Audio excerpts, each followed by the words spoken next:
I often run into people who tell me they don't want a funeral, or someone they love is dying and that person doesn't want a funeral. And as someone who does a lot of funerals, as officiates and supports people as they plan and carry out funerals, I know how incredibly healing funerals can be, how important they are, both for the dying person getting to where they need to go on the other side, and for the people who are left behind here.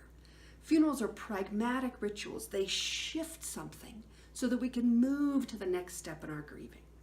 And when people don't want a funeral, I think they're in many ways responding to having been to funerals that didn't feel healthy, didn't feel meaningful, didn't feel well suited to the person who they were honoring.